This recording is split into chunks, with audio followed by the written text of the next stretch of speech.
Boa tarde a todas e a todos. Obrigado pela presença na tertúlia de hoje, dia 25 de setembro.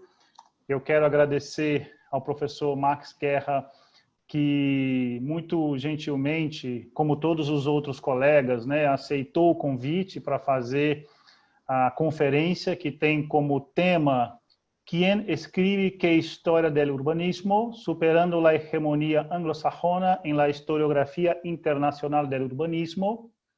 Eu vou fazer uma apresentação sucinta do currículo do professor Max, para fins de registro. Max Guerra es desde 2003 profesor titular y jefe de la Cátedra de Planificación e Investigación Espaciales en la Facultad de Arquitectura y Urbanística, Universidad Bauhaus de Weimar. En 2008 fundó la carrera BS Urbanistik en la Facultad de Arquitectura de la Bauhaus y en 2010 la carrera Urbanistik, Instituto de Urbanística Europea. Desde entonces es el director de ambas. Es miembro fundador y desde 2013 director del Instituto Bauhaus de Historia y Teoría de la Arquitectura y de la Planificación. Entre su responsabilidad actual está la de ser miembro del Consejo Científico que asesora la actualización de la memoria histórica en el Reichsparteigesgelände, me imagino que es así, la extensa área que bajo Hitler y Speer se construyó para la celebración de los congresos del partido nazi en Nuremberg. Actualmente estudia además la consecuencia de lo populismo y extremismo de derecha como partido de oposición en Alemania, como gobierno en Hungría y Estados Unidos para la planificación urbana. Anteriormente, Max Guerra había trabajado como profesor titular invitado, jefe de la cátedra Walter Gropius en la Universidad de Buenos Aires, Facultad de Arquitectura, Diseño y Urbanismo, Argentina 2001-2002. Ha sido profesor invitado, entre otros, en el Instituto Francés de Urbanismo de la Université de París, Departamento de Urbanística y Ordenación del Territorio, Escuela Técnica Superior de Arquitectura de Madrid, mestrado em Urbanismo no ProURB da Universidade Federal do Rio de Janeiro, Departamento de Posgrado, Faculdade de Arquitectura, Urbanismo e Artes, Universidade Nacional de Engenharia, Lima, e Urbanismo e Aménagement, Instituto Francês de Urbanismo, Universidade de Paris. Durante o período de 2008 a 2010, Max foi diretor por parte alemã do Programa Binacional de Doctorado Urban Heritage, Instituto de Urbanística Europeia de la Bauhaus, conjuntamente com o Departamento de Estudio Urbano Universidade de Roma. Se especializou em la história do urbanismo del continente europeu del siglo XX. Como tal, fue uno de los responsables del programa académico para celebrar el aniversario del Bauhaus en el lugar donde fuera fundada en 1919. Otra área de su trabajo sobre la historia del urbanismo europeo en el siglo XX se refiere a los países del socialismo de Estado. Hoy es codirector del proyecto de investigación Stadtwende, que estudia la relación entre el deterioro de los centros históricos de la RDA y los movimientos de protestas civiles alrededor de la caída del muro en 1989. Y por fin, Max Guerra es originario de Valparaíso, Chile. A raíz del golpe militar de 1973 se exiló en Alemania Federal. Desde 1984 ha sido ciudadano alemán. Estudió desde 1976 hasta 81 la carrera de Ciencia Política en la Freie Universität de Berlín. Posteriormente se especializó en Política de Vivienda, Urbanismo y Planificación Espacial. En 91 se doctoró como doctor en Filosofía en la Facultad de Ciencias Sociales y de Planificación de la Technische Universität de Berlín y consumó en 1999 el postdoctorado, habilitación, en la Facultad de Medio Ambiente y Sociedad de esta Casa de Estudios. Max, miles de gracias por haber aceptado la invitación. Lo único que quisiera pedirles es que si pudiera hablar un poquito más despacio para que los brasileños puedan comprender perfectamente y Miles de gracias. La palabra es tuya. Muchas gracias, Rodrigo, gracias por la invitación. Lo segundo, la presentación de mi currículum es, en este caso, creo, especialmente importante porque tiene que ver también tiene mucho que ver con lo que voy a presentar. Miren ustedes el título de mi presentación. ¿Quién escribe qué historia del urbanismo? Yo parto diciendo de que la historiografía del urbanismo depende, nunca, no se escribe por sí misma. Es siempre el resultado de intereses, de curiosidades, de necesidades académicas. Un momentito que se está apagando se me está apagando la computadora. Muy bien.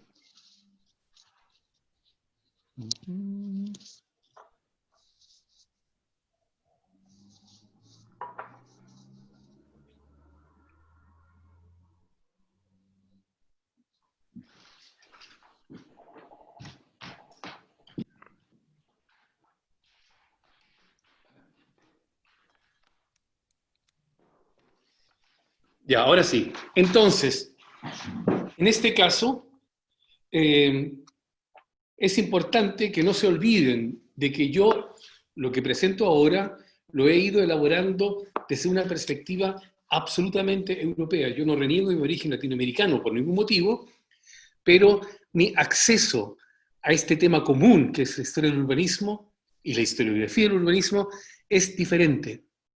Ya se van a dar cuenta en el curso de mi presentación. Para que quede más claro, decidí poner como imagen en mi primera página esta foto aérea de Weimar. Weimar, la ciudad donde está la Bauhaus-Universität, donde fue fundado el Bauhaus, donde se fundó en el año 19 también la república que lleva ese nombre, es una ciudad que tiene solamente ahora 60.000 habitantes. Es una universidad que muy única. No existe en otro país una ciudad que reúna tanta riqueza cultural. Fue el lugar de Goethe, de Schiller, de Franz Liszt, ahí tocó Bach el órgano, y Herder, el enciclopedista estuvo, y Martín Lutero, etcétera, etcétera. Y por otra parte, es la ciudad de Buchenwald, del campo de concentración de Buchenwald. Justamente por la importancia histórica, cultural, como, digamos, para la identidad cultural alemana de Weimar, es que los nazis convirtieron a Weimar en la capital del Gau, digamos, Gau es la palabra germánica para comarca, y lo que ven ustedes en la foto es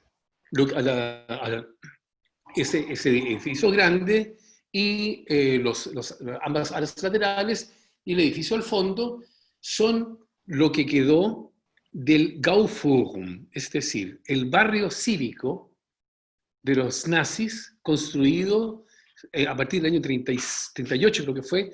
No lo alcanzaron a terminar completamente, pero fue casi terminó. Y eso está en el Weimar. Si tú llegas de la estación y te vas a pie a la ciudad vieja, te encuentras con eso. Y por otra parte, ven ahí dos edificios blancos, que en realidad es uno, están muy unidos. Muy curioso, cuando uno llega ahí, dice, pero qué extraño, esto rompe el paisaje, la silueta de la ciudad histórica. Y efectivamente lo hace. Si miran, bajan la vista, van a ver una calle que recuerda digamos, la época preindustrial. Es una calle planificada según los principios de Camilo Zette por los nazis. Es una calle completa nazi que no es monumental, sino que es más retrógrada, donde vive gente todavía. Para terminar la historia de esta imagen, los dos edificios blancos que ven son el único caso que existe en Alemania donde Alemania democrática, con recursos urbanísticos, respondió al urbanismo heredado de los nazis. Como ven, son edificios blancos, delgados, modernos, que son casas de estudiantes. Entonces, una actividad, una función muy pacífica.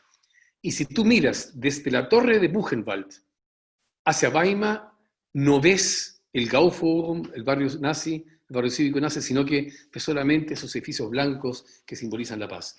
Eso para que les quede claro que cuando yo hablo de historia del urbanismo, estoy hablando, claro, de algo académico, pero también estoy hablando de algo muy, muy concreto, de algo que en Alemania, mucho más que en otros países, es importante cuando se trata de discutir sobre el pasado, definir qué fue tal y tal dictadura, qué fue el gobierno del Kaiser.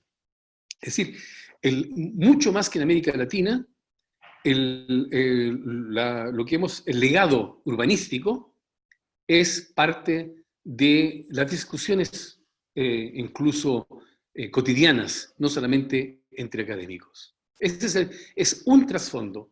En Alemania, por eso, hay bastante gente preocupada de la historia del urbanismo, porque en Alemania, con muy buenas razones, tenemos una inmensa preocupación por elaborar el pasado. No olvidemos de que en Alemania no solamente se crearon algunos de los productos culturales más importantes, un inmenso aporte al urbanismo, y por otra parte, los peores crímenes de la historia del siglo XX. Eso es un trasfondo muy diferente. Entonces, al escribir y discutir historia del urbanismo en Alemania, yo estoy en condiciones muy diferentes a las de ustedes y también a las de los colegas anglosajones. Ahora espero poder, ya. Eso es un salto al agua fría. ¿Alguno de ustedes conoce esta imagen?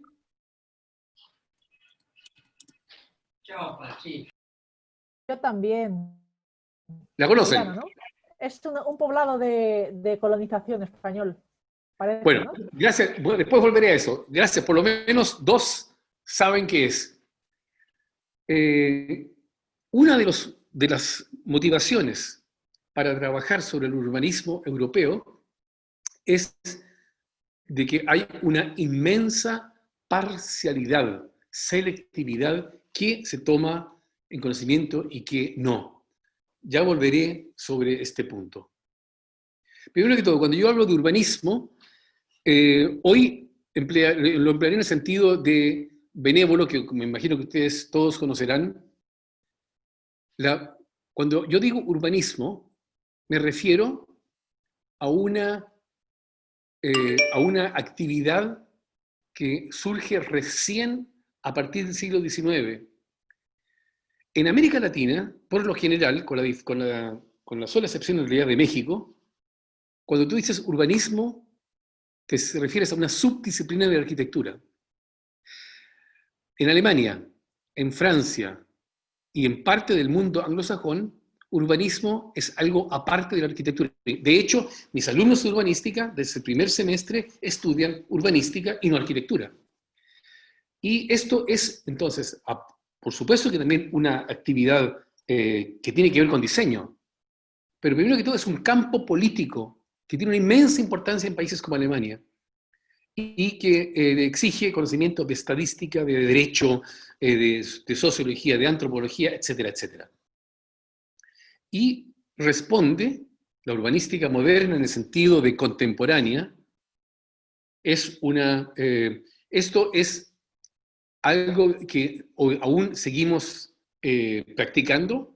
La urbanística es muy fuerte en Alemania y, por supuesto, que no es como lo escribió Benévolo en el año 63, digamos, en los últimos años de ese apogeo de la sociedad industrial, sino que estamos en otro momento al que ya me referiré más allá. En todo caso, quisiera dejar bien en claro eso. Urbanismo para mí es otra cosa que el sentido que tiene, por ejemplo, en Argentina, cuando trabajé ahí. Yo me preocupo, como muchos de ustedes, de la historiografía. Y no es error, pienso yo, preguntarse siempre por qué uno hace qué cosa. ¿Cuál es la función de la historiografía? Por supuesto que la primera función es enseñarle a las alumnas y a los alumnos la historia de la disciplina, pero no solamente por cultura general, sino que porque tenemos en mente ciertas nociones. Entonces, si yo digo, por ejemplo, la ciudad jardín, si yo digo Cerdá, estoy ya transmitiendo de una manera muy densa todo un complejo concepto. Esto es el canon, que es tan importante que por supuesto va cambiando en el curso del tiempo. Y digamos, esa es la primera función, por supuesto. Tenemos que enseñarle a las alumnas, a los alumnos, a las nuevas generaciones, cuáles han sido las obras urbanísticas, se hayan realizado o no, que han tenido importancia y que en cierta manera condensan la experiencia de la disciplina y de la actividad práctica. Pero la historia del urbanismo, la historiografía, tiene una importancia que va mucho más allá.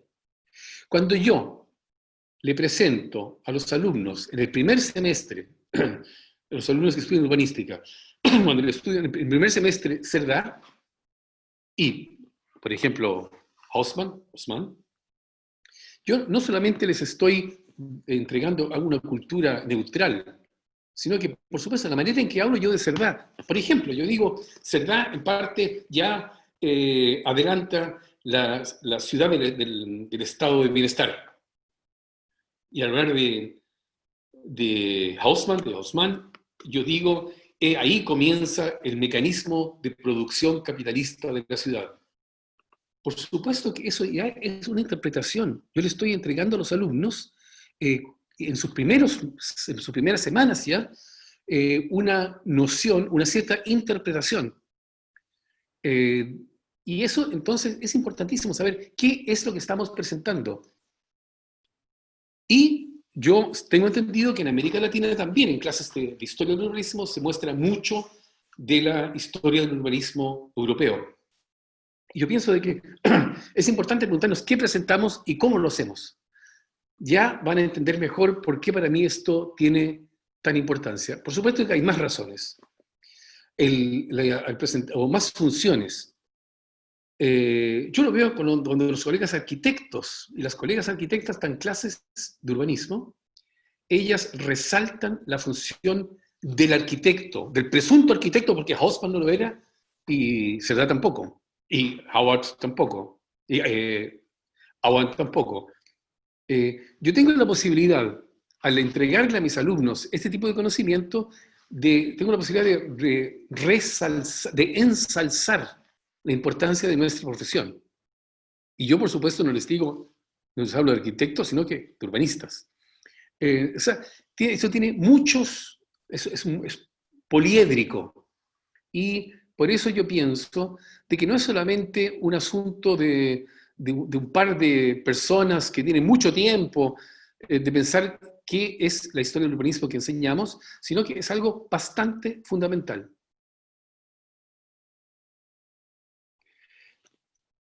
Yo, el año 2000, en un acto que hubo en Berlín con el presidente de las Naciones Unidas, con el secretario general de las Naciones Unidas,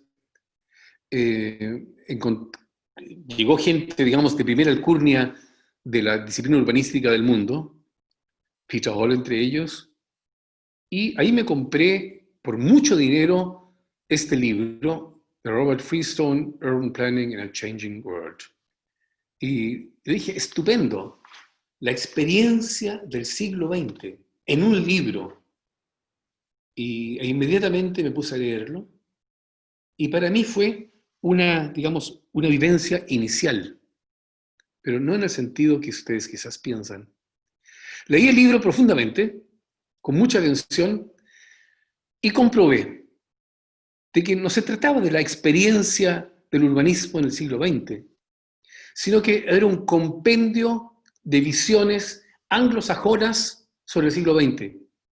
En este libro, no lo puedo criticar de manera extensa, podría estar mucho rato hablando sobre este libro. En parte tiene artículos de gente muy importante, capítulos bastante interesantes, pero no menciona la península ibérica, no aparece. Por el siglo XX, para ellos no pasó nada importante. América Latina aparece solamente como un continente que a veces recibe modelos europeos. Ningún país de habla eslava, en un caso se nombra Moscú, pero en el resto nada, se ignora una gran parte de Europa.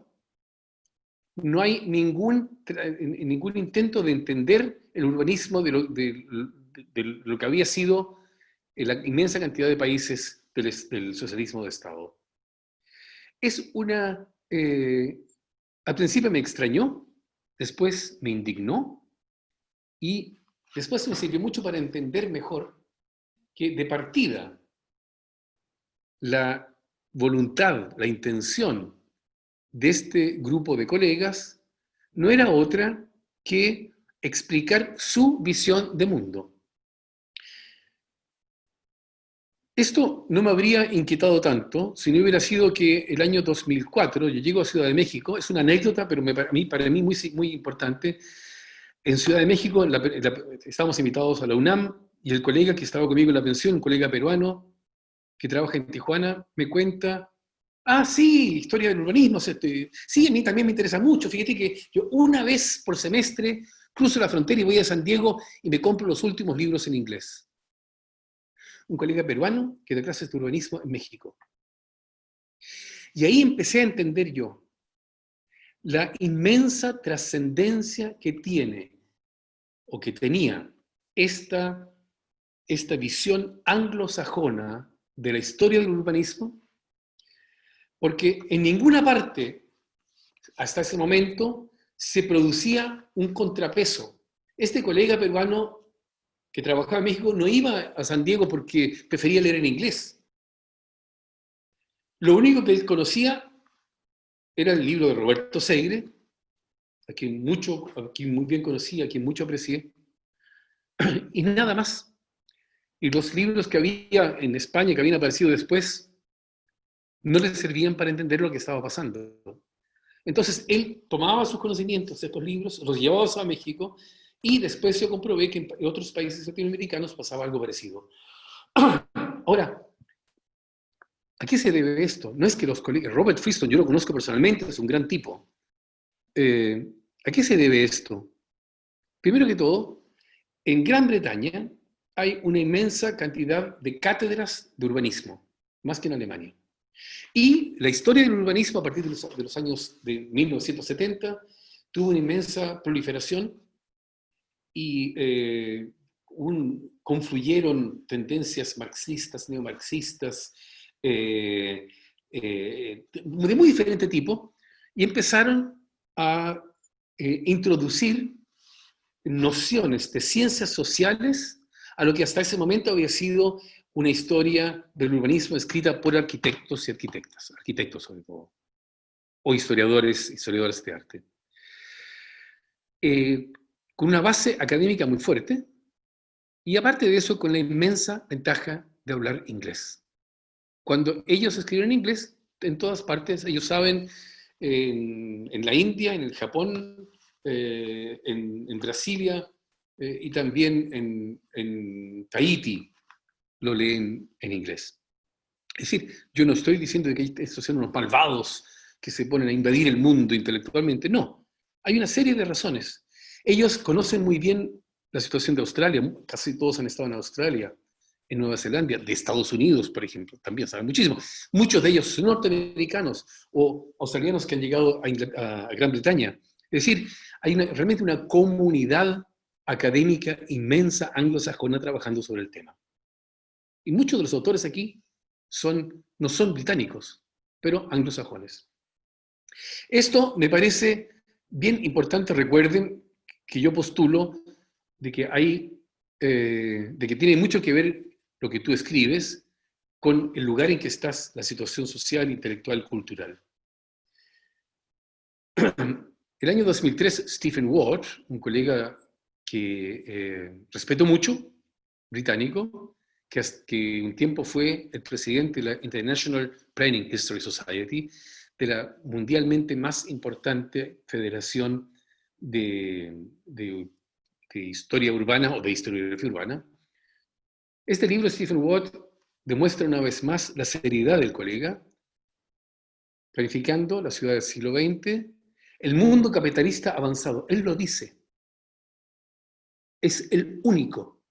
Todos los demás escriben sobre las últimas cosas que están pasando en Gran Bretaña, en Alemania, en Estados Unidos, en Francia, en los años 90 era Barcelona, pero en ningún momento tienen conciencia de que se están concentrando en los países capitalistas ricos. Esto tiene una importancia que va mucho más allá de lo que parece. Una de mis hipótesis que pongo a discusión, que nunca todavía he publicado de manera escrita, es que la historiografía del urbanismo, como gran parte de la enseñanza del urbanismo, están muy marcadas por un norte común, por una orientación común. ¿Cuál es? La de hacer posible el crecimiento.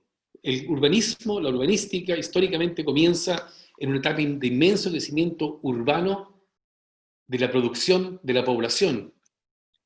Y prácticamente hasta los años 60 se trataba de optimizar los procesos de crecimiento, en parte eliminando las consecuencias negativas y lo posible encontrando nuevos caminos para el crecimiento. Y la planificación urbana, los ejemplos que nos han ido presentando en la discusión anglosajona han sido sobre todo modelos de alto interés porque ofrecen la posibilidad de optimizar el crecimiento económico urbano en los países. Por eso, que lo que se hace en Londres, en el puerto, y en Barcelona, alrededor de 1990, claro, no le interesa a otros pueblos, a otros puertos. Bueno, Buenos Aires sí, digamos que Buenos Aires sí es capaz de subirse. Puerto Madero tiene mucho que ver con eso. Y llegan los colegas catalanes, sobre todo, a vender la receta. Eso es algo muy interiorizado dentro del urbanismo.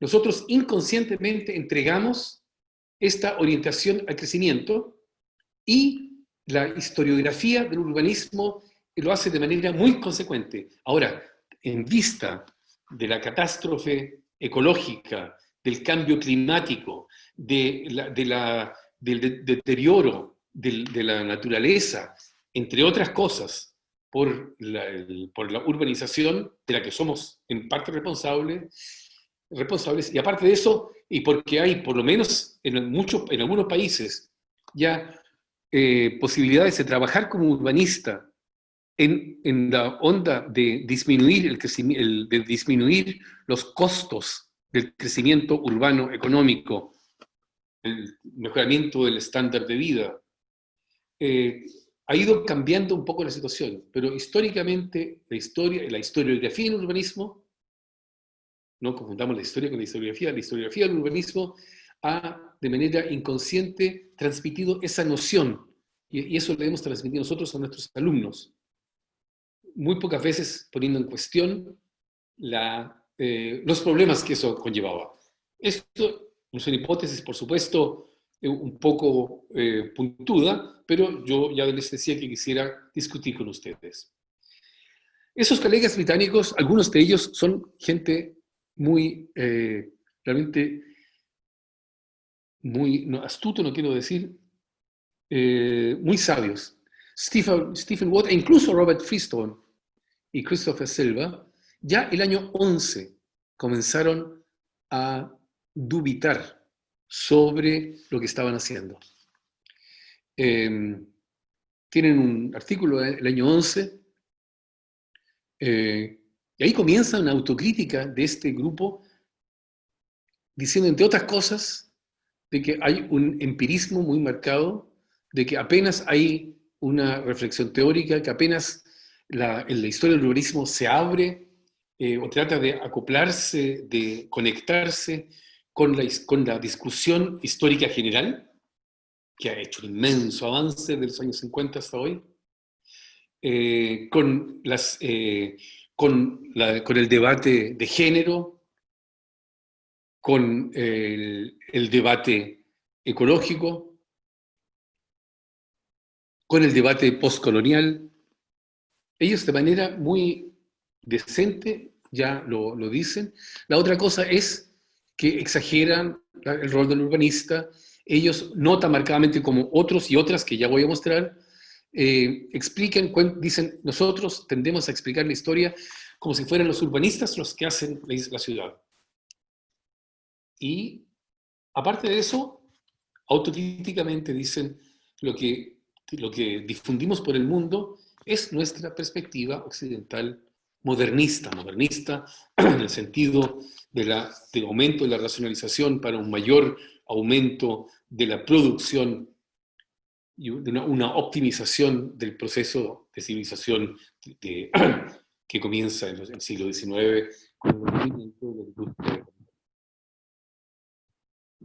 Ellos, ya entonces el año 11, lo hablan. Yo conocí a Ward, creo que el año 2015, sin haber leído ese artículo, critiqué su charla, su palestra, y él inmediatamente me dio la razón, incluso me nombró más argumentos.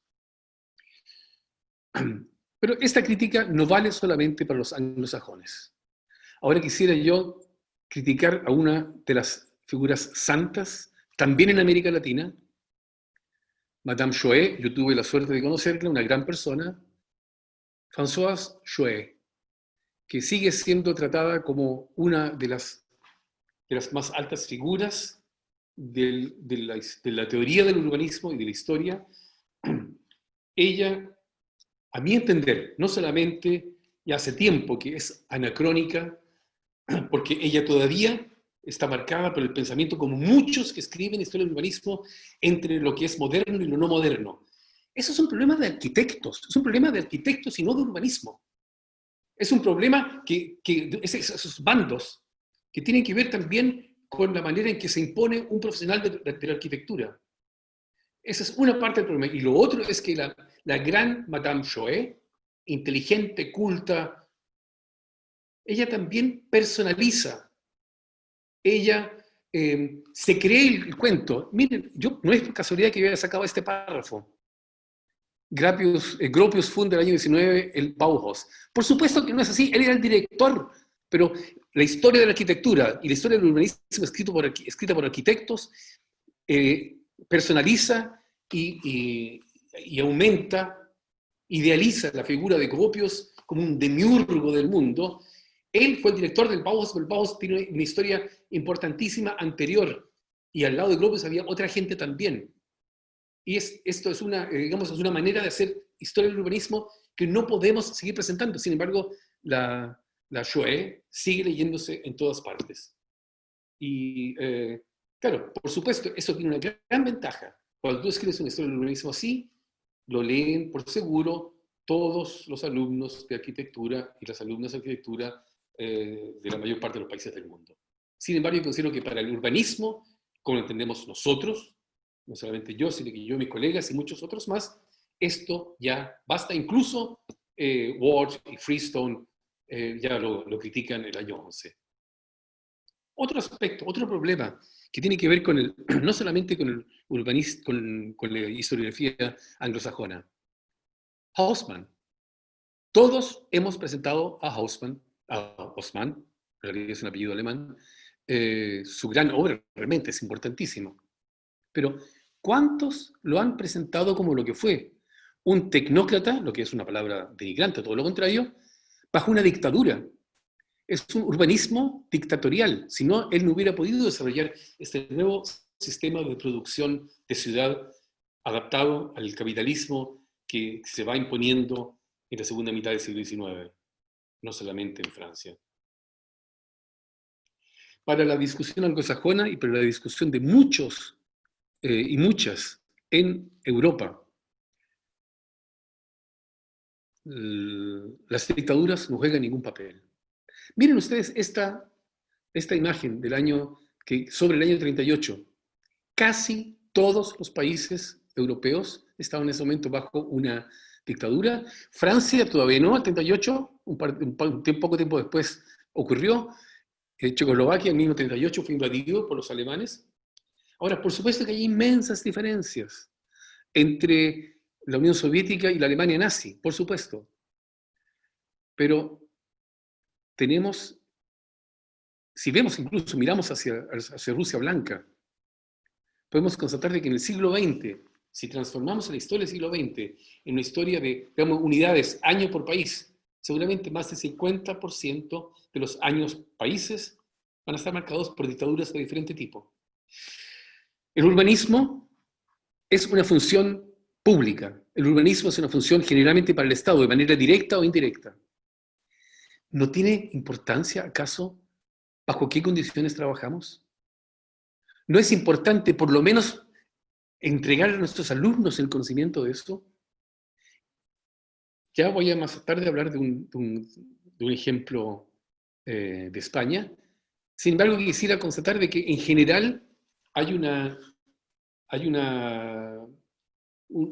tendencia a ser reacio frente a este tema así engorroso de la dictadura, como si el urbanismo siguiera siendo lo mismo si tú trabajas bajo un dictador en un urbanismo público.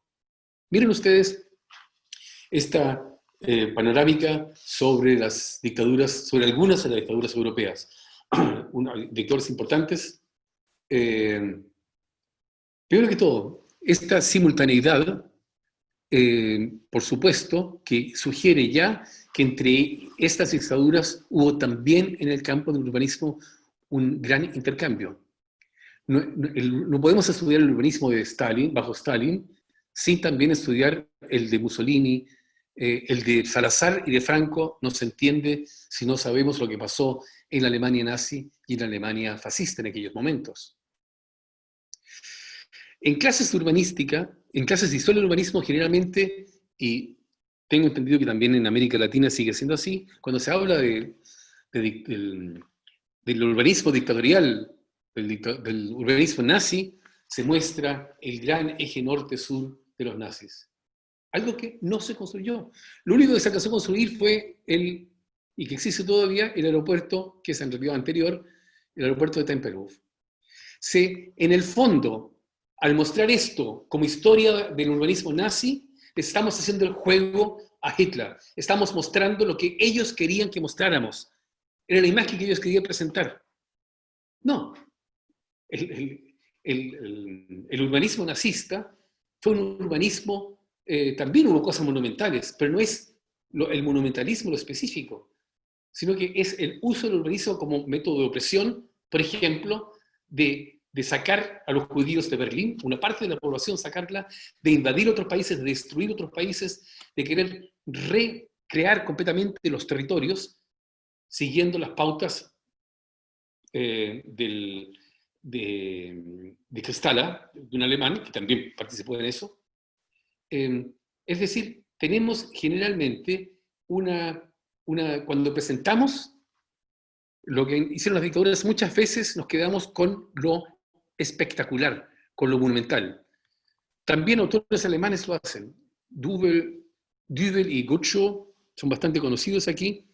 Ellos, en una parte, reducen o explican el cambio de la política habitacional del año 37 bajo Hitler con el hecho de que Hitler no había podido entrar a la Academia de Arte y que era un arquitecto oprimido. O sea, como si realmente la Alemania hubiera sido tan simplona de que el dictador, de que hayan sido las neurosis del dictador las que hubieran realmente tenido efecto sobre cómo se preparaba Alemania para ganar la guerra. Otro problema de la historiografía anglosajona es que no toma conocimiento de lo que pasa afuera. Yo mostraré aquí algunas cosas de afuera del mundo anglosajón que generalmente ni siquiera han sido reseñadas en las revistas anglosajonas y no han sido traducidas tampoco. El discurso anglosajón es importante, es universal, nos une a todos, y sin embargo omite cosas tan importantes como, permítanme alabar algo en alemán, pero suizo, no de Alemania. 3.300 páginas tiene esta antología de la historia del urbanismo desde la Ilustración hasta mediados del siglo XX. Lampugnani lo hizo un profesor suizo que habla alemán y es originalmente italiano. Lo hizo con gente de diferentes partes, en lengua alemana, con textos originales en francés, en inglés, en español, en italiano, en alemán, creo que no me falta ninguno. Es una fuente, no solamente, no es un compendio de extractos, sino que cada capítulo tiene un extenso ensayo que, por ejemplo, te explica la importancia del edificio en altura para el urbanismo y cómo surge en Estados Unidos. Siempre con la orientación de explicar urbanismo. Diferentes temas internacionales del urbanismo están tratados aquí. Es una fuente inagotable, riquísima. Solamente en Suiza, no en Alemania, es posible que un catedrático reúna por tanto tiempo a tanta gente para hacer un trabajo de esta envergadura y después poder publicarlo a un precio más o menos razonable. Los 2 tomos costaban 140 euros. Con el contenido que tienen no es mucho, el trabajo que hay ahí es mucho más. Sin embargo, esto desgraciadamente apenas está en las bibliotecas en Alemania, en Suiza, en Austria, en Bélgica, tengo entendido también, pero esto se pierde, no pasa al inglés. O lo que publicó el mismo grupo, manuales sobre urbanismo, un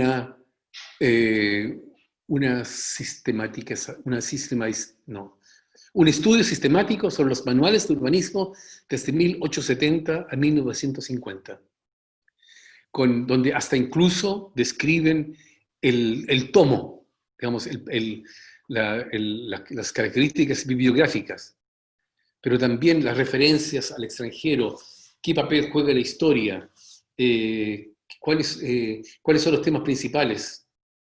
Y son, por supuesto, en ese tiempo, higiene,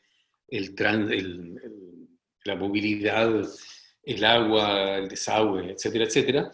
Y, digamos, para clases es fabuloso, existe solamente en alemán, aunque, por supuesto, que algunos otros manuales fueron escritos en francés, otros en inglés, pero la mayoría en aquel tiempo, el alemán era en aquel tiempo la lengua más importante para el entendimiento internacional entre urbanistas. Hay cosas más actuales que se pierden. Lorenzo Spagnoli escribió una historia de urbanística moderna, un libro realmente impresionante, no que tenga todo, pero a diferencia de la mayor parte de las historias del urbanismo, él se preocupa de América Latina, de la península ibérica, habla de la India y sabe conjugar el urbanismo con la economía, con la política, con la demografía, con la ecología. Desgraciadamente está solamente en italiano. Ustedes, la mayoría de ustedes, yo creo que lo puede leer en Brasil, en Argentina, en Chile. Se los recomiendo. Esto es algo que tengo entendido que todavía no ha sido reseñado en inglés. Y salió el año 2012. Es bastante extenso y no es caro. Son 620 páginas. O sea, es algo que cosas así nos incitan, nos obligan a superar la dependencia del debate anglosajón. Un ejemplo en lengua castellana, ustedes conocen todos, yo pienso a Carlos Ambricio, para mí es un muy buen ejemplo de una historia del urbanismo internacional severa, con un tema bien claro, y Sambricio se da el gusto en su introducción muy docta de explicar la relación entre los debates sobre la vivienda en Europa hasta los años 30 y por qué después mucho de eso se aplica en América Latina. Aquí hay todavía mucho material, ¿cómo se dice? Mucha materia prima todavía para el trabajo teórico. Eso tengo entendido de que sí hubo una reseña en inglés en la Planning Perspectives, como casualidad. Sin embargo, el libro más importante en este ámbito es este manual de historia de la planificación dirigido por Carola Hein. Carola Hein es originalmente alemana, es profesora en Utrecht o Delft, en todo caso en Holanda, y ella, aparte de ser experta en cosas en Japón, ella es actualmente la vicepresidenta de aquella International Planning History Society. Y este libro es prácticamente marca un nuevo periodo. Este libro es realmente universal. Aparte de explicar lo que es y lo que debe ser la historiografía de la planificación, también con temas transversales.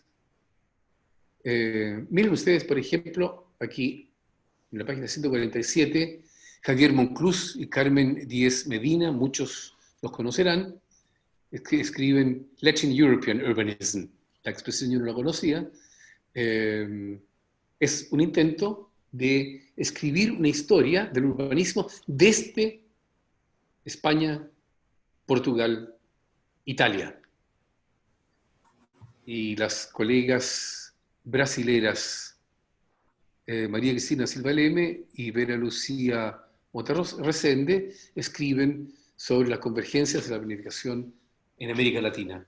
O sea, ya aquí se ve, a diferencia del libro de Freestone, este es un intento poligonal, es decir, que la nueva historia internacional del urbanismo no sea escrita desde Londres, sino que desde cada zona, desde cada país. Esto no se había hecho de manera tan consecuente. Este es el primer libro. Yo se los recomiendo. Yo escribí para Urbe una reseña que desgraciadamente saldrá recién en un año más. Pero les puedo mandar una reseña en alemán, si quieren, pero en castellano va a salir recién en un año más. Es un libro realmente que hay que haber comprado para la biblioteca, hay que haber consultado. Aparte de eso, que son colegas que tienen, o sea, ellos mismos, no solamente que vienen de diferentes países y regiones, sino que en su mayor parte tienen una biografía muy internacionalizada y conocen también y saben leer las lenguas respectivas. Este libro, entre otras cosas, termina exhortándonos a terminar con los narrativos que teníamos ahora. Aquí vean el libro, el último capítulo, Stephen Ramos, que es de origen mexicano, pero él es norteamericano, o Avamate, que en realidad es un holandés que trabaja en Suiza, pero hay latinoamericanos también. En todo caso, se trata de poner en cuestión la manera en cómo hemos ido escribiendo hasta el momento historia del urbanismo, tomar en serio el género, tomar en serio lo que en la historiografía general es algo obvio hoy, de dejar el gran narrativo, de no personificar más de la cuenta, de contextualizar y sobre todo que dejemos de tratar de escribir historias del urbanismo nacional. En ningún caso, tampoco en América Latina, es posible hacerlo. Las fronteras de las naciones son fronteras que tienen una explicación histórico-política que sirve para otras cosas, pero no para entender el urbanismo, para no hablar de otros temas. Doy un salto. Ahora hablo de mi propia, con esto termino brevemente, de mi propia obra. Esto no lo hice yo, lo hizo mi colega Harald Bohnschatz. Esta es la primera monografía que se escribe sobre el urbanismo bajo Stalin, del año 1935. Nunca en la Unión Soviética ni en Rusia, después del 90, se hizo un estudio sistemático así. Los rusos mismos lo tradujeron al ruso, ahí salió el año 2015. Mi colega Harald Bohnschatz es un alemán nacido en el 46. Él se crió en las ruinas de la guerra. Él, como muchos aquí, todavía tiene esa motivación, en alemán se dice de elaborar, de digerir la propia historia, aunque él no haya sido culpable, sino que su padre, su tío, etcétera, etcétera. Se trata de enfrentarse a las dictaduras, por muy diferentes que hayan sido, para entender mejor la historia del propio país y también para entender mejor y con mayor responsabilidad la historia de la propia disciplina. Seguidamente, él escribió, en el año 2011 salió publicado, Urbanismo para Mussolini. Es increíble, en Italia hay tanta bibliografía, tanta historiografía, pero nadie había escrito una historia sistemática del urbanismo bajo Mussolini. Y aquí se trata, por supuesto, solamente de Roma y de las cosas más pintosas de la arquitectura y del urbanismo de aquel tiempo. Bueno, y aquí entro yo al baile. Acaba de publicarse Urbanismo bajo Salazar. Harald Bohnschatz y yo lo dirigimos. Estuvimos en los años 90 enteros trabajando sobre la península ibérica y trabajamos sobre lo que llamamos la modernización dictatorial del Imperio portugués. Portugal tiene una historia urbanística riquísima, pero nunca nadie le dio bola, porque en Portugal, hasta el 60, ni tampoco más tarde, o sea, ellos nunca desarrollaron algo nuevo que también le sirviera a Londres, que también sirviera en Berlín, para una sociedad de crecimiento más optimizada todavía. No, el urbanismo de allá es un urbanismo dictatorial que trabaja mucho, es una representación, entre paréntesis, el monumento que vemos ahí atrás sigue apareciendo en las guías de turismo. La gente ignora generalmente el origen dictatorial que tiene. Nosotros, en este caso aquí, ¿cómo entendemos el urbanismo dictatorial? No es la forma, no existe la columna fascista, la columna autoritaria, no. Es la manera en que el Estado usa recursos y son los fines para los que usan esos recursos. Ya lo voy a explicar mejor ya. Acá te entregamos ya a la editorial el segundo libro, El urbanismo como una cruzada, como la cruzada de Franco, reconstrucción y renovación bajo la dictadura en España, del 38 al 59, este es el primer franquismo. Ahora, pensamos de que el urbanismo hay que entenderlo, en el caso de Portugal, también en su función de justificar una ideología del gran Portugal, de la gran potencia. Aquí pueden ver esto.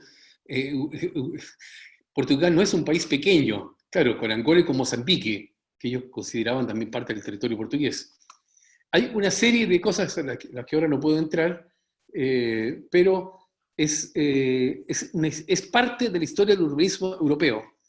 Y tampoco existía en portugués algo así, y pensamos nosotros de que es algo que hay que tomar en cuenta, que hay que tomar en serio, y que es tan europeo como lo que pasó en los años 30, 40, 50, 60, en Londres, en Barcelona y en Berlín. Nosotros seguimos trabajando también de manera internacional sobre el tema de las dictaduras, pero yo quisiera terminar con una pequeña excursión. Nosotros en clases de urbanismo, yo también lo hacía durante muchos años, decimos, bueno, a partir del año 45 entonces, alumnos, empieza la reconstrucción de la Europa destruida. Es verdad, la reconstrucción empieza mucho antes, empieza en España, bajo Franco, empieza el 38, lo curioso es, la guerra dura hasta el 39, el año 38 ya los franquistas, sobre todo la falange, que yo siempre consideré que no solamente unos estúpidos, descubren el urbanismo como un instrumento de dominación política. Y el caudillo aquí no está invadiendo otros países, sino que está reconstruyendo su país, en parte con un lenguaje barroco, pero reconstruyéndolo en serio. Brunete había sido destruido, la ciudad había sido destruida, ellos dicen por los rojos, en realidad fueron bombardeos mutuos, y lo reconstruyeron como una ciudad modelo una ciudad castellana que pueden ver la Plaza Mayor con la iglesia. La historia del urbanismo de España también tiene que ver con otros países. Los fascistas participaron en la guerra, apoyaron a los franquistas. Ven ustedes esta publicidad de Henschel, Sturzbomber, bomberos en picada sobre puertos militares españoles. Por supuesto, la destrucción de España, la destrucción incluso de Guernica, es por supuesto también algo alemán, algo italiano. Pero lo increíble es descubrir eso, que reconstruyen Guernica, y reconstruyen Guernica como, evita la palabra vasco, pero no, reconstruyen Guernica con un lenguaje castellano, hispano, pero en ese tiempo había una pésima situación económica, con materiales del lugar, y algo que acepta la población. Imagínense ustedes, hay una revista especialmente de la reconstrucción, y en la primera página sale la imagen de la nueva municipalidad, del nuevo ayuntamiento de Guernica, siendo Guernica la capital espiritual de los vascos, que ellos querían destruir como cultura. Es decir, supieron apropiarse de esto. El último ejemplo que muestro, imagínense esto: yo os juro que sobre estas ruinas de Belchite se edificará una ciudad hermosa y amplia como homenaje a su heroísmo sin par. Lo curioso es que hay que tomar en serio a Franco cuando dice eso.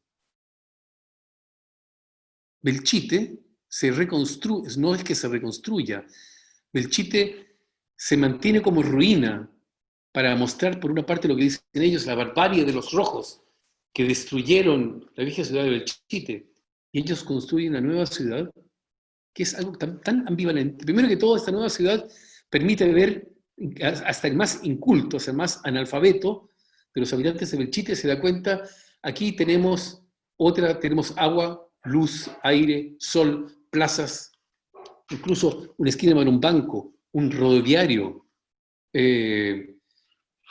Pero, bueno, como reconocerán muchos de ustedes, esto tiene un implante bastante italiano. Imagínense ustedes los urbanistas que planificaron Belchite. En parte había sido gente republicana que se había pasado al franquismo. Ellos estaban, por una parte, realmente mejorando las condiciones de vida de la población. Le estaban permitiendo al franquismo decir: miren ustedes, nosotros les brindamos condiciones de vida, un hábitat acorde al siglo XX, mediados del siglo XX.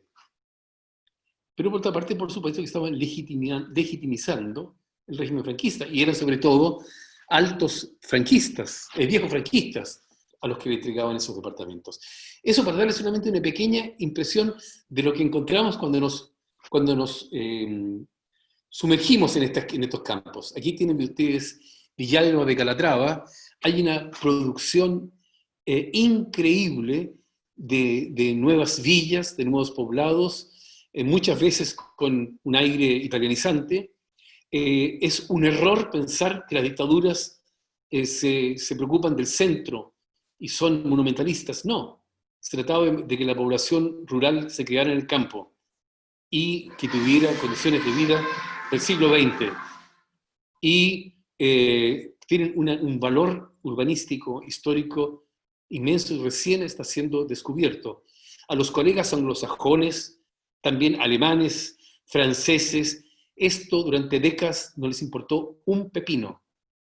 No era lo que ellos esperaban, no era lo que ellos buscaban. Quisiera terminar con llamando la atención sobre mi principal proyecto de investigación que estoy terminando, como respuesta a este rencor, casi como se dan cuenta ustedes, en contra de la historiografía anglosajona.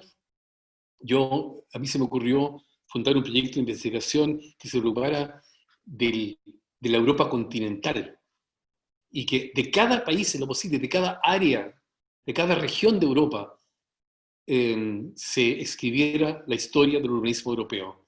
Y por eso que hicimos un cuarteto con colegas de Karlskrona, que es una ciudad al sur de Suecia, donde hay urbanismo, con la Universidad de Valladolid, con un muy buen instituto de urbanística, y con los colegas de Košice en Eslovaquia. Es decir, escribir una historia del urbanismo que de partida ya acceda al urbanismo desde diferentes rincones geográficos y culturales, políticos. El caso de Eslovaquia, quien va a Eslovaquia se da cuenta de que los límites nacionales tienen poquísima importancia. En Eslovaquia te encuentras urbanismo nazi, urbanismo húngaro, urbanismo checo, y por supuesto influencias soviéticas también. Y fue un proyecto europeo que está terminando ahora. Tuvimos 15 doctorandos de 13 países.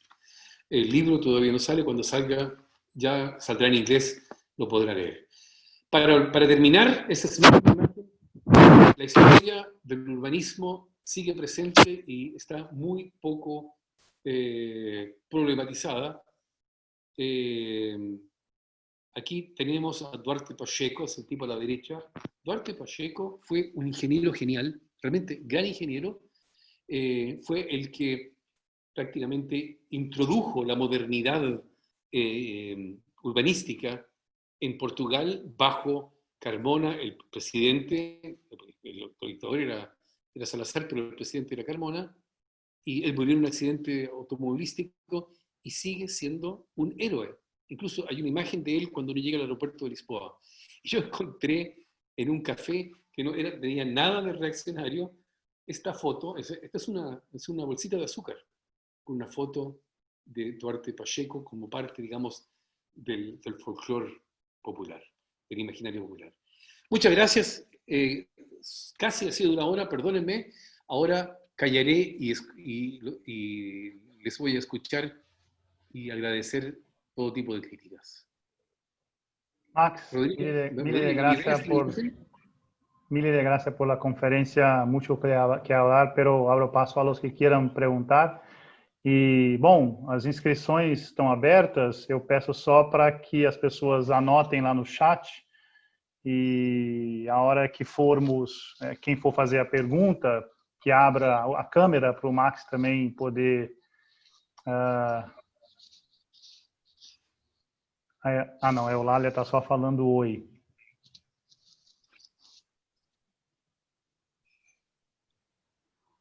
Quem se atreve? Nadie, não é possível. Então foi uma muito mala palestra. Eulália, pode fazer. Bueno, yo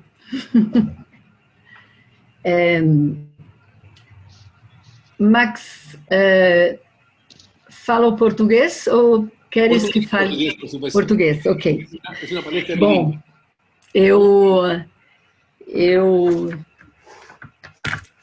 estou muito estimulada pela sua abordagem múltiple.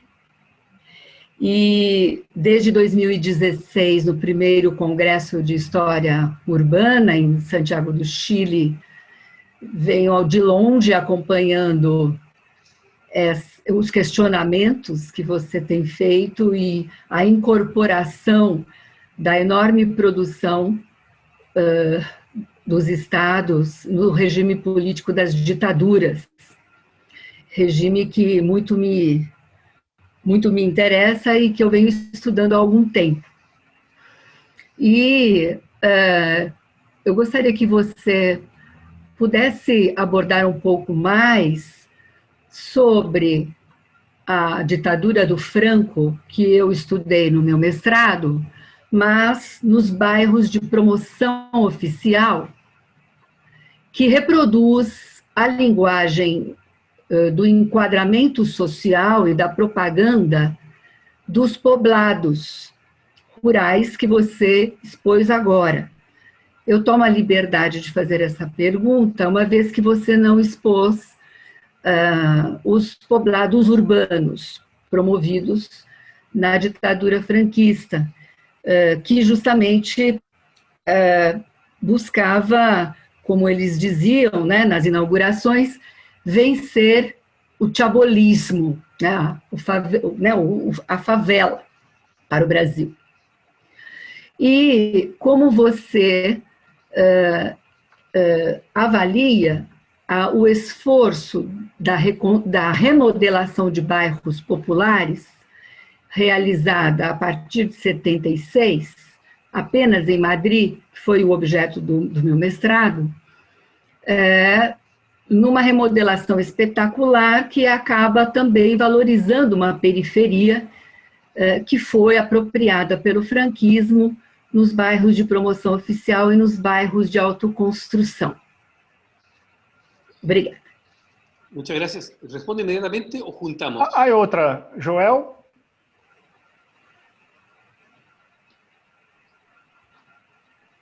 Sí, hola, mucho gusto. Congratulaciones por la charla. Mi pregunta es si usted tendría también una evaluación sobre la historiografía del urbanismo latinoamericano. Ya, gracias. Respondo esa pregunta primero porque es más fácil.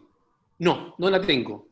Yo, por extraño que parezca, originario de Valparaíso, orgulloso de ser de Valparaíso, la vida quiso que tuviera que irme a los 17 años y yo nunca he estudiado sistemáticamente América Latina.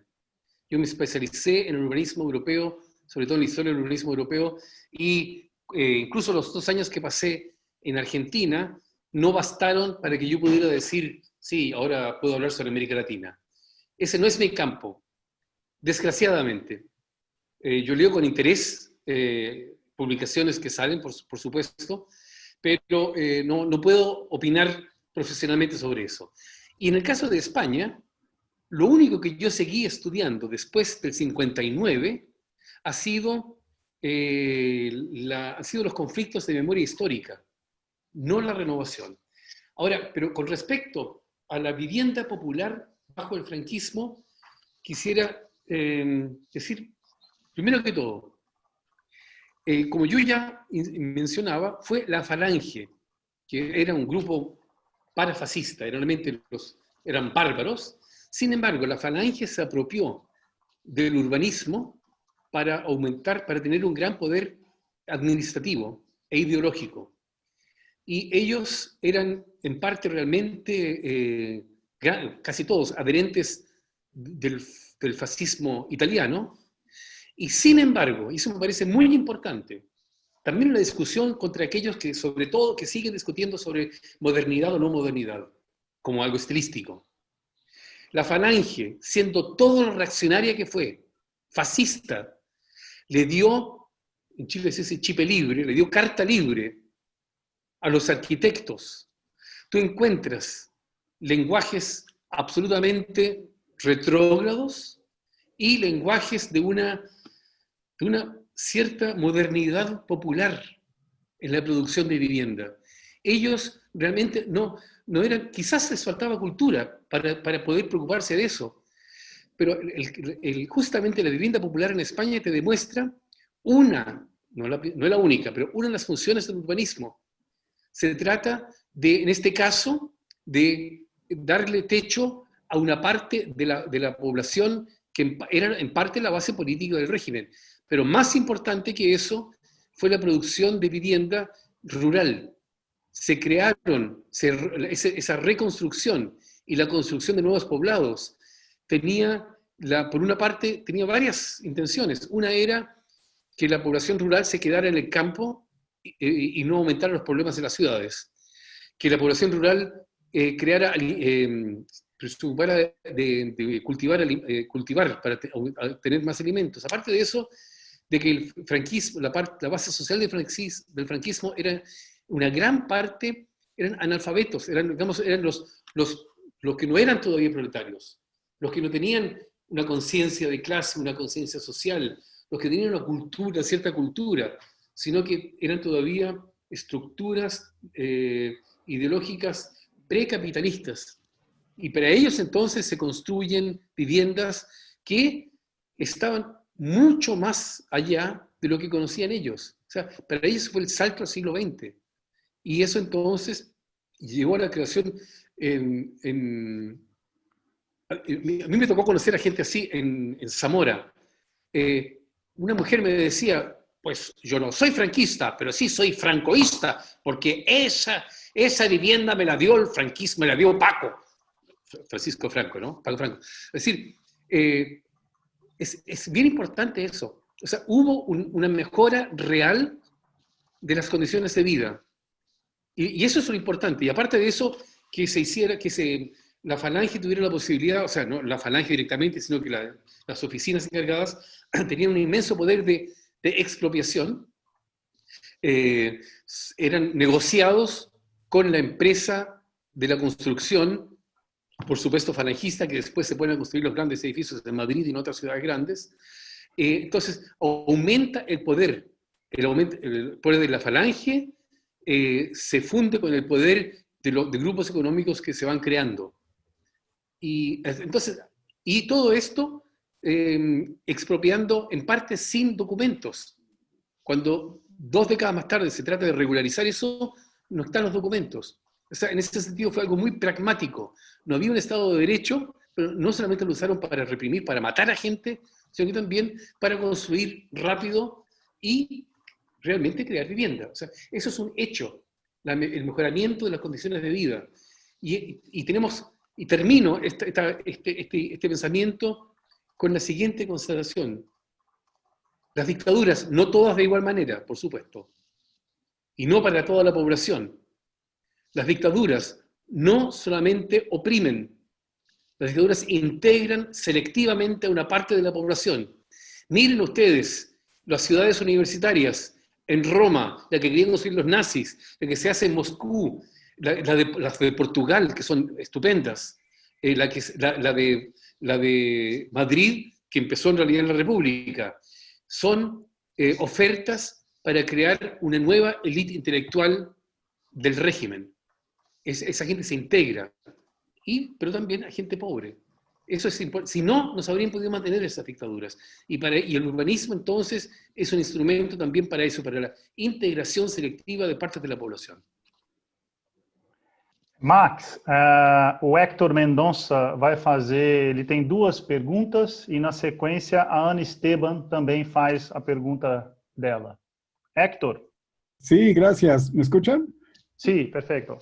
Muy bien, gracias por la plática. Estoy en la Ciudad de México y quería preguntar sobre 2 autores que han escrito historia del urbanismo. Uno es el profesor Horacio Capel y el otro es el turco Spiro Kostov. ¿Qué te parecen estas obras publicadas de ellos? El de Horacio Capel en Barcelona y el de Spiro Kostov, que ha publicado en Yale University Press en Heaven. Spiro Kostov, sobre todo, es muy leído, muy apreciado. Es tan fuera de la esfera en que me muevo yo, porque están muy marcados por una visión del diseño urbano. Y yo lo respeto mucho, es importantísimo. Mis alumnos también tienen que leer esos libros, pero no es el tipo de historia del urbanismo entendida como un campo de acción política, como una función social. Son muchos más morfológicos. Y por supuesto que es importantísimo. Yo también aprendo de ellos, pero no son parte o sea, ni siquiera los leo para contradecirles. Sino que yo es tanto lo que existe que yo prefiero leer intensamente a los que escriben en una onda parecida o con cierta congruencia con lo que estamos haciendo, no solamente yo, sino que mi gente y yo. Es poco satisfactoria la respuesta, perdona, pero es así. Max, ¿usted podría cerrar la presentación para que todos nosotros pudiéramos vernos? Porque está en modo de presentación la pantalla. Si me dices cómo. Moment. Sie befinden sich in der gemeinsamen Bildschirmnutzung. Stoppen. Yes. Muy bien, perfecto. Héctor, ¿ya está? Sí. Muy bien. Entonces, Gracias por el dato, no lo sabía. Ana Esteban y luego Philip. Philip, yes. Ana, Hola, ¿qué tal?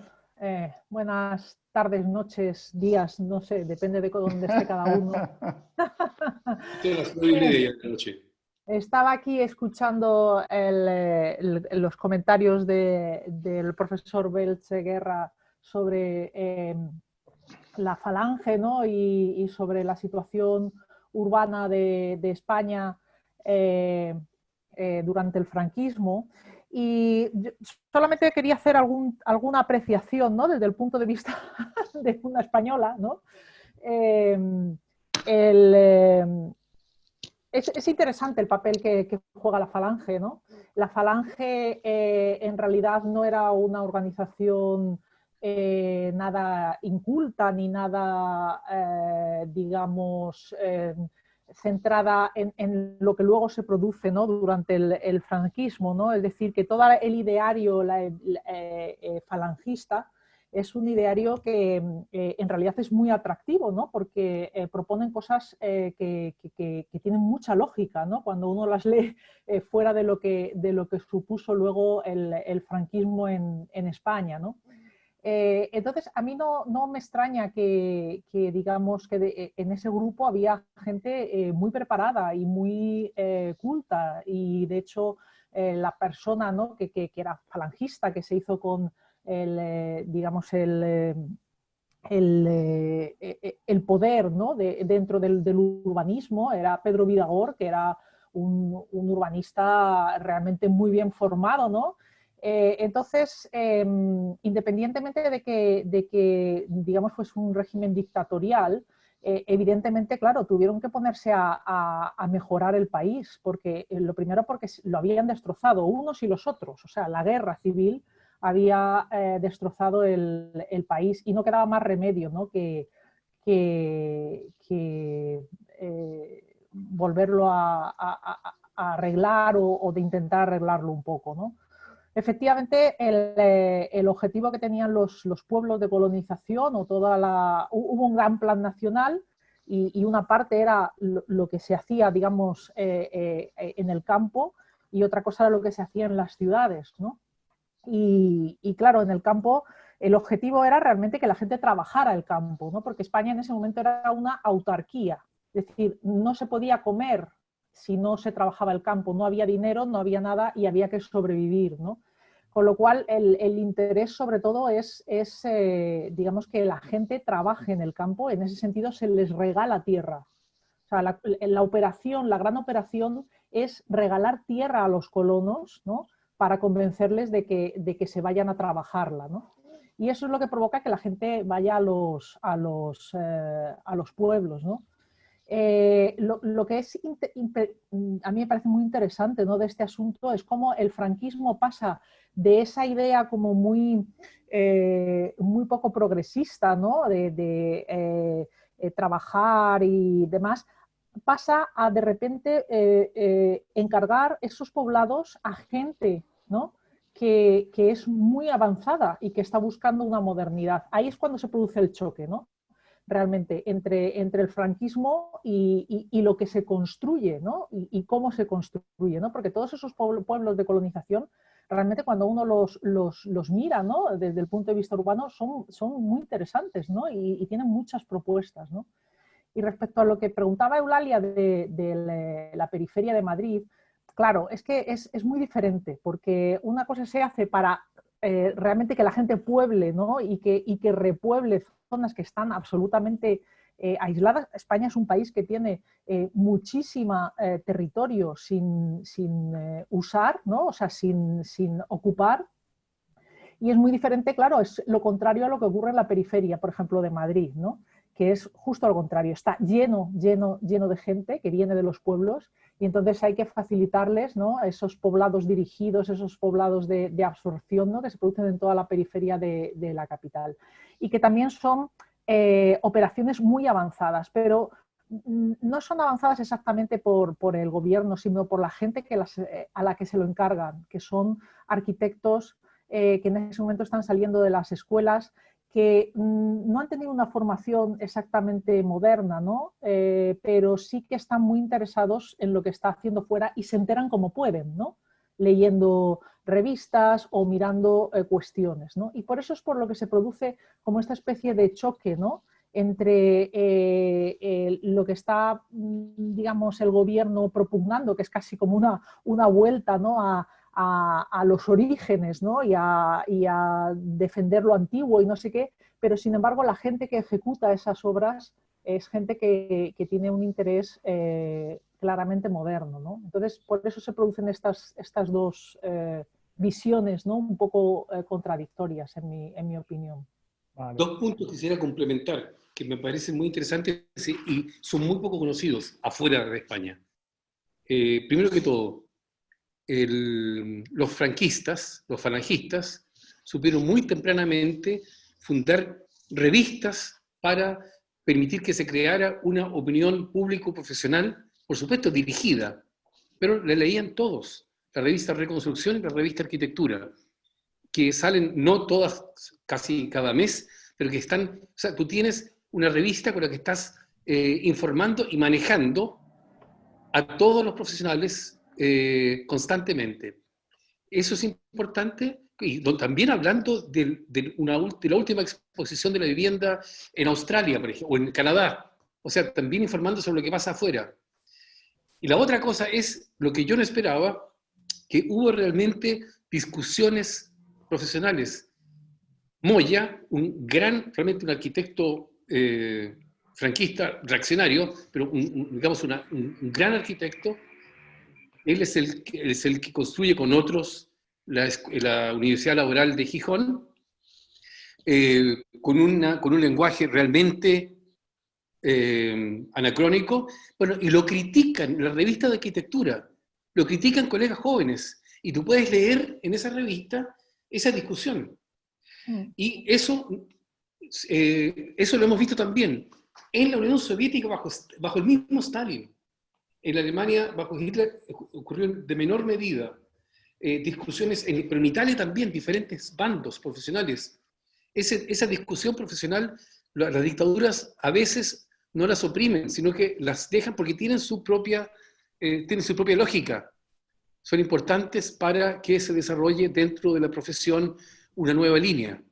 Eso no lo esperábamos, y también en el caso de España no lo esperábamos y ocurrió de manera muy clara. Vale. Yo, si puedo añadir una cosita a esto, realmente es que el caso o sea, mi opinión, aquí ya me meto en dar una opinión personal, pero por lo que yo he visto, de que sí que me he mirado bastantes revistas, ¿no?, sobre todo las españolas me las tengo bastante miradas, en realidad a mí me da la impresión de que en España lo que ocurrió es que el gobierno franquista no se dio cuenta de que perdía el control. Es decir, que en el año 41, cuando se funda Reconstrucción me parece que se funda en el año 39-40 porque es inmediato después de la guerra, pero la revista Arquitectura reaparece como Revista Nacional de Arquitectura en el año 1941 y entonces en ese momento lo que se quiere efectivamente es utilizarla como órgano de difusión, ¿no? De hecho, era una revista que era del Colegio de Arquitectos y se convierte en revista nacional, ¿no? Sin embargo, según va pasando el tiempo, el gobierno franquista se relaja, se dedica a otras cosas, ¿no?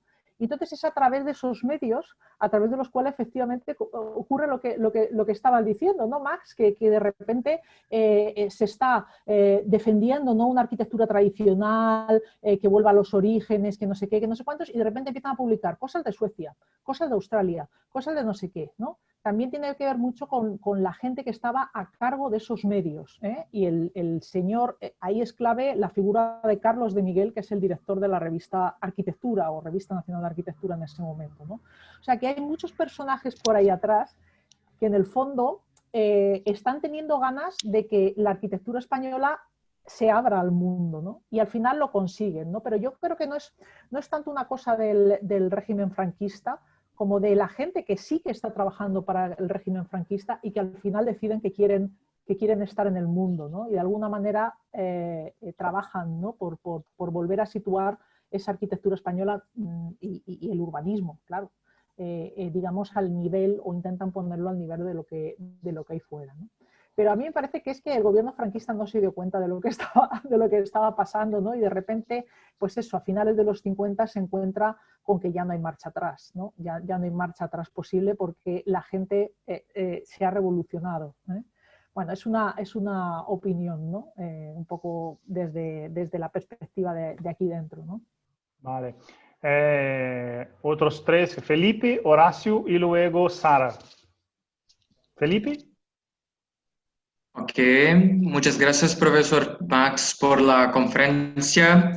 Una pequeña consideración me gustaría saber de los señores, por favor, una pequeña explicación sobre las consideraciones sobre el trabajo de François Chouet sobre la crítica a la historia del urbanismo en la Francia, que el señor acaba de hablar que él tiene una preocupación con la distinción sobre el moderno. Entonces, yo gustaría saber un poco sobre eso, ¿ok? Gracias. Muchas gracias. Yo, como decía, yo incluso la conocí personalmente aquí en Berlín. Una gran persona, impresionante, culta, agradable, cortés, etcétera, etcétera. Sin embargo, yo pienso de que ella es una de las más importantes representantes de un debate que no es mi debate y que yo voy más allá y yo digo que no es en realidad un debate urbanístico, entendiendo urbanismo como lo hago yo, como urbanismo público, sino que es más un debate entre arquitectas y arquitectos. La Chouet, de una manera muy culta, se preocupa sobre todo de las tensiones entre la modernidad y las fuerzas que no la aceptan o que la frenan, que la combaten. Y ella le da una expresión altamente intelectual a ese debate, pero ella en ningún momento, por ejemplo, habla de las dictaduras. Yo leí todo su libro y para ella no es tema eso, porque a ella no le interesa. Ella es una esteta. Y está bien, tiene todo su derecho, por supuesto, pero por favor no confundan eso con la historia del urbanismo entendido como algo público. Y que el hecho, y en España hubo muchos, Duque, el libro de Duque, por ejemplo, hay mucha gente que escribe sobre historia del urbanismo y que menciona incluso al franquismo solamente como un detalle. El año 39 se va a Francia, sin explicar por qué. Entonces, y por eso Chouet me parece, en ese sentido, es una esteticista de altísimo nivel. Y yo no digo que sea mala, ¿no? Yo digo que es otro debate, es otra discusión.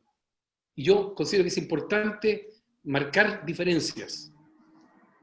Algo que desde América Latina es más difícil de entender, porque para ustedes urbanismo y arquitectura es prácticamente una cosa. Aquí no. Aquí no. Aquí mis alumnos estudian urbanismo y ellos solamente tienen un semestre con arquitectos porque yo los obligo, porque yo que fundé la carrera los obligo para que también sepan cómo empiezan los arquitectos. Pero aquí es una carrera completamente diferente, es un campo de acción completamente diferente. Por eso que me remarcaba yo también cuando comencé diciendo quién escribe qué historia del urbanismo y dónde. Aquí es otro el acceso, tal como el libro nuestro con sus 500 páginas sobre España, sobre el urbanismo bajo Franco, es un libro escrito para el debate alemán. Me ha ocurrido mucho que cuando hablo, presento algunos pequeños resultados en España o frente a colegas españoles aquí en Berlín, no lo entienden, el debate de allá es otro. Y eso me parece importante también. Por supuesto que yo intento, también con esta presentación, globalizar el debate. Pero tengo que comenzar diciendo, queridos colegas, tenemos realidades diferentes, divisiones profesionales, disciplinarias, académicas diferentes, y por eso tenemos que hacer un esfuerzo por entender al otro. Porque podría ser, o sea, la diferencia no parece tan grande cuando digo urbanismo y cuando digo ciudad. y sin embargo es grande. Vale. Horacio. Sí, muchas gracias, Max. Siempre es bueno que propongas alguna manera de reflexionar. Primero voy a hacer solo un dato porque me quedo pegado con... Shoé es un debate antiguo. O sea, es propio de los 80. Pongo en blanco y negro, me olvido de todos los grises. Es fácil. Me parece una construcción intelectualmente impecable, pero es una construcción intelectual. Punto. La otra pregunta, reflexión, que van a ser dos y va a ser solo una, esta era la que creo importante. ¿Por qué hacernos cargo de la ignorancia de los demás? En este caso, el medio historiográfico anglosajón. Yo sé, la respuesta es obligada, porque somos productores de conocimiento y actuamos para eso. Pero siempre me quedo resentido con esta idea, ¿por qué nosotros tenemos que ignorar, tenemos que hacernos cargo de que alguien nos ignore? O sea, finalmente no es nuestro problema de conocimiento, es el problema del ignorante, ese es cierto. Me parecía, siempre tengo, es como una paradoja, ¿no? Porque de hecho hacemos un trabajo sobre el conocimiento y por lo tanto es casi nuestro deber actuar sobre la ignorancia ajena. La pregunta era muy directa, porque yo me formé conociendo un tipo de bibliografía que tú has hecho alguna referencia acá, pero te quería preguntar específicamente qué lugar le das en ese encuadre a la historia del urbanismo de Paolo Sica, que en el siglo XIX es una historia bastante amplia y diversa, con muchos problemas para la época en que fue escrito, con algunos esquematismos, pero al menos con una pretensión de diversidad más amplia para el XIX que para el XX, y sobre todo que yo tuve la oportunidad de conocerlo en los 80, la historia del urbanismo, creo que se llama Un proceso imposible o algo así, de Fernando de Terán Troyano, que me parece un magnífico compendio de todo lo que ocurre desde la República y el franquismo. ¿Qué lugares ocupan para ti estos dos estructuras de conocimiento sobre estas realidades particulares? Porque Sica igual avanza bastante sobre el urbanismo del fascismo. Sí, pero lo primero que dijiste, ¿qué preocuparnos nosotros de la ignorancia de los demás? Si se tratara solamente de los anglosajones, no sería problema. El problema comienza cuando te pasa algo como yo conté del colega peruano de Tijuana. Cuando alguien en el mundo, incluso en un país pobre de habla inglesa, o en un país árabe pobre, quiere saber qué es urbanismo en el mundo, lee, por supuesto, inglés, a no ser que sea tunecino o del Líbano y lo lea en francés. El inglés es, lo queramos o no, el principal lenguaje para la internacionalización de conocimiento. Entonces, las miopías de los colegas y las colegas anglosajones son las miopías también de conocimiento del mundo. Por eso conté la historia yo del peruano. Es patético. Un latinoamericano que está todavía en América Latina, le da la espalda intelectualmente y va a San Diego a leer lo que escribe Freestone sobre la experiencia del urbanismo en el mundo. Lo segundo, a Terán lo respeto mucho, con Harald Bonchar lo entrevisté 1 hora y media. Y Terán, aparte, es un tipo muy, muy interesante porque él también fue urbanista, o sea, él construyó. O sea, a diferencia de gente como yo, que nunca ha hecho nada, él creó ciudad. Y algo que digamos, de lo que puede estar orgulloso. A él lo respeto mucho. Y de los italianos no quise decir más porque tengo yo, es una no la siguiente, pero mi tarea subsiguiente. Yo, no les extrañará que como exiliado chileno tenga yo un origen marxista, que no es solamente un pasado, sino que me estoy preguntando todavía, bueno, ¿qué hacemos con todo eso? y el debate historiográfico, urbanístico italiano estuvo muy marcado por diferentes abordajes marxistas.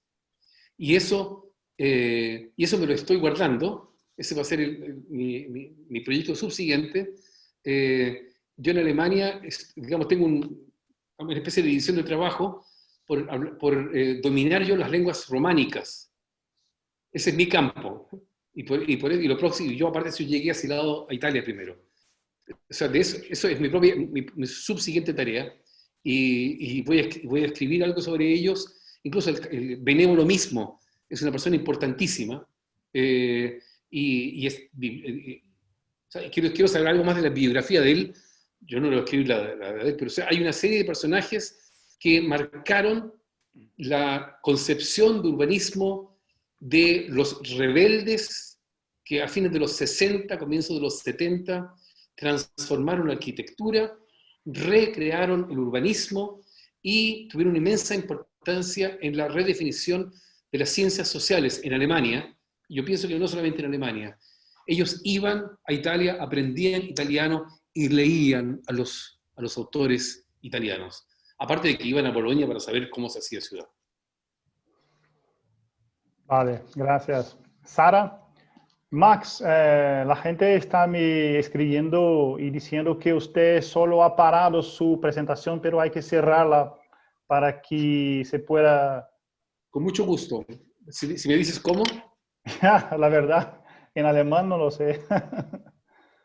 No, pero es arriba. Dejar de compartir la pantalla. Sí. Yo lo hice ya. Pensaba. Solo cerraste la presentación. Tienes que dejar de compartir la pantalla. Sí. Un momentito.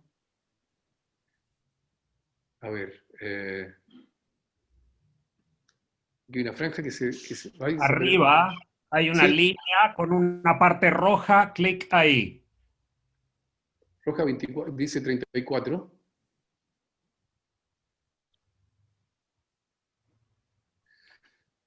Perdonen mi torpeza, pero se aparece una línea y desaparece inmediatamente. Ahora, un momentito. Sigan hablando y ahí, stoppen.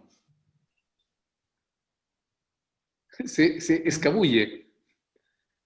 Ya me va a resultar ya. Ahora.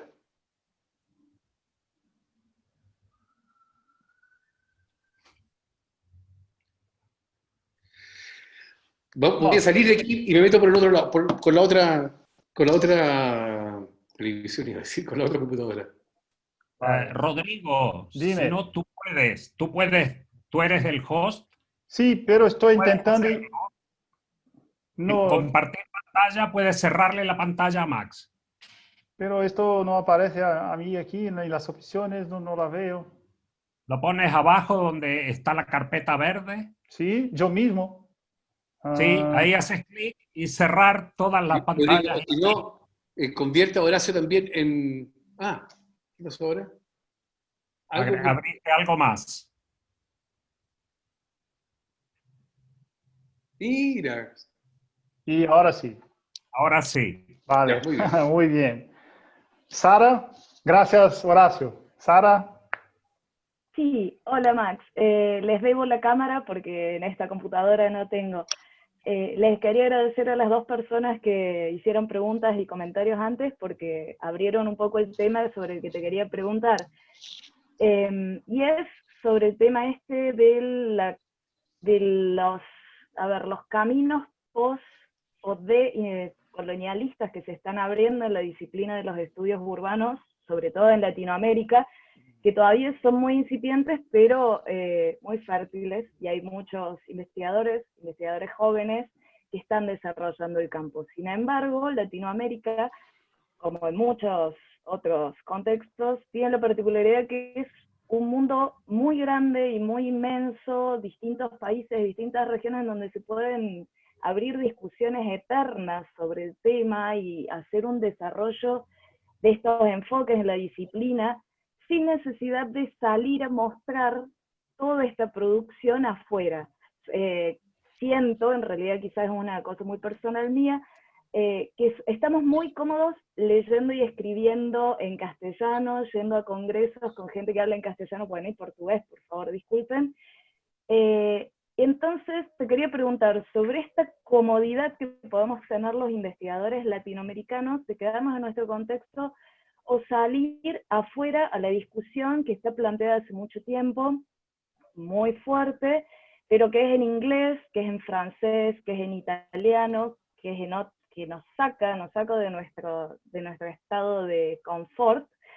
Y bueno, te quería preguntar precisamente sobre esa dicotomía. Nos quedamos en la comodidad, pero reforzamos el campo en Latinoamérica del decolonialismo, del postmarxismo aplicado a la disciplina, o nos vamos a discutir afuera con el riesgo de que nuestros propios colegas latinoamericanos no se enteren de la discusión que estamos abriendo con otras personas. Sara, muchas gracias por la pregunta. Te voy a responder de manera transversal. Primero que todo, yo desgraciadamente no he encontrado literatura postcolonial que me sirva para el urbanismo. Eso es lo primero. Y yo no quiero solamente con el mérito de mi origen meterme aquí en Europa a defender posiciones postcoloniales que, como te digo, no las he encontrado convincentes cuando he leído algo con respecto a nuestro campo. Y yo pienso, si tú me preguntas por América Latina, yo no me olvido de mi querido colega, admirado colega Willy Ludeña, que hace muchos años me dijo: Max, nosotros tenemos complejos habitacionales estatales, privados, cooperativos y sobre todo de abajo, espontáneos, la informalidad. Por supuesto que la tarea de la historia del urbanismo en América Latina es completamente diferente.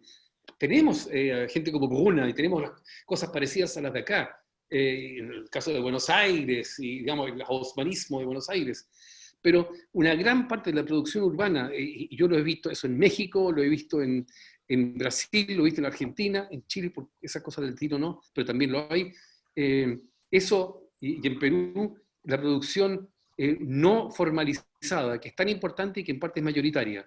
Sin eso tú no entiendes la ciudad latinoamericana, pienso yo, y yo lo tomo tan en serio que entre los 15 doctorandos de los que hablaba de mi gran proyecto europeo, un español, está terminando su tesis sobre cómo el urbanismo oficial tuvo recién en París, a mediados del siglo XX, de empezar a sacar la informalidad urbana. Es decir, es un tema también aquí, pero muy poco considerado. Ahora, eso de salir o no, yo pienso de que en América Latina, tal como también en parte también se da en Europa, muchas veces cuando tú empiezas a trabajar sobre urbanismo, lo haces con la motivación de hacer algo en tu propia ciudad, en tu propio país, en tu propia región, o por la gente que no tiene tus posibilidades en tu mismo país. Y eso me parece una motivación muy importante y es muy respetable que alguien se preocupe de eso y diga: a mí qué me importa ir a México a discutir con catalanes sobre historias francesas. O sea, es algo muy, muy personal y tiene que ver, pienso yo, también con otras cosas. Si tú quieres llegar a ser profesor universitaria en Argentina, necesitas ese roce internacional. Y yo creo que en Brasil pasa lo mismo. O sea, no se puede responder de una u otra manera, depende mucho de la situación concreta. ¿Quién escribe qué historia? ¿Dónde? Repito aumento mi título, el título de mi presentación. Max, eu gostaria de fazer uma pergunta mais específica. No trabalho que vocês desenvolveram sobre o franquismo, sobre a discussão na Espanha, a Ana Esteban mencionou o nome do Pedro Bidagó Lazarte, que é uma figura importante no contexto espanhol nesse momento. E o caso espanhol, ele é muito interessante porque durante a Guerra Civil, esses dois grupos, o falangista com a presença do Bidagó e os republicanos, já estavam discutindo, eu não sei até que ponto isso foi considerado no trabalho de vocês, mas já se discutia qual a cidade que representaria o processo de reconstrução. Óbvio que com a vitória franquista, a ideia da nova ordem urbana, concebida pelo Bidagor, entre outros, vai assumir um papel importante. A minha indagação é se no trabalho de vocês, o Instituto de Estudos de Administração Local, que passou a formar os urbanistas para atuação nas municipalidades, foi considerado e qual é o papel dessa instituição na construção da cidade espanhola que vocês formulam para o período que vocês estão trabalhando. Gracias por la pregunta. Oye, yo quisiera poco a poco ir terminando. Aquí claro. Ya es tarde. Sí, pero sí. Primero que todo, el caso, retomando también lo que decía la colega española, pasó algo muy curioso en España, algo muy astuto. Los franquistas supieron ofrecerle a los arquitectos una tarea nacional. Los arquitectos españoles, no solamente los urbanistas, habían estado sin ganar dinero durante la guerra. Había habido la crisis anterior. Es decir, llevaban una década prácticamente sin poder trabajar, sin que se construyera mucho. Y ya en el año 38, los franquistas empiezan a hablar de los grandes planes de construcción y reconstrucción. Y eso ya fue importantísimo para amarrar a muchos. Y aparte de eso, hubo arquitectos muy buenos, Bidagor, Muguruza, digamos, animales alfa, que inmediatamente tomaron partido por el franquismo. Y eso le dio mayor credibilidad a la promesa de que los arquitectos tendrían un papel preponderante en la reorganización, en la refundación de España. Esa fue una cosa simbólica y muy creíble en aquel momento. Y eso jugó también un papel importante, eso hizo, eso se hizo efectivo. O sea, muchos arquitectos llegaron a trabajar y no les decían tiene que ser tal y tal cosa, o sea, era más la función y no el diseño. Entonces, aunque hubo, por supuesto, también una fracción que quería un cierto monumentalismo, un cierto el herrerismo, digamos, una fracción realmente reaccionaria, pero eso no fue lo importante. Lo importante fue que se le dio a los arquitectos la posibilidad de tener un papel preponderante dentro de la sociedad, que por supuesto no decidieron ellos que iba a ser España, pero tuvieron una inmensa aceptación. Y eso marcó, por eso yo pienso que al hablar de la reconstrucción en España, de los años después de la guerra, la arquitectura fue más importante que en Alemania, por ejemplo. Eso lo puedo decir definitivamente. Hubo un papel importantísimo en la arquitectura en cuanto a arquitectura y, sobre todo, diría yo, en cuanto a urbanismo. Vale, muy bien. Paramos por aqui. Eu quero novamente agradecer ao Max pela hora, inclusive em Berlim agora são 10 horas da noite. Agradeço aos colegas do Chile, da Argentina, do México, da Espanha, aos colegas brasileiros que aqui estiveram, ao Max novamente pela conferência e pelo debate que foi produzido. Muito obrigado e bom final de semana a todos e a todas. Muchas gracias a ustedes. Y yo no quería convencer, sino que quería incitarlos a seguir discutiendo sobre esto, porque por supuesto que se dieron cuenta, estamos recién comenzando a discutir esto. Vale. Gracias. Adeus. Hasta pronto. Obrigada mais uma vez, Rodrigo. Imagina. Um abraço. Outro. Bom final de semana para todos. Bom final de semana para todos. Beijo. Tchau, Rodrigo. Parabéns. Foi excelente. Obrigado, Virgínia. Um abraço. Muito obrigada. Chao, chao, gracias. Gracias, Max. Hasta luego. Gracias, Max.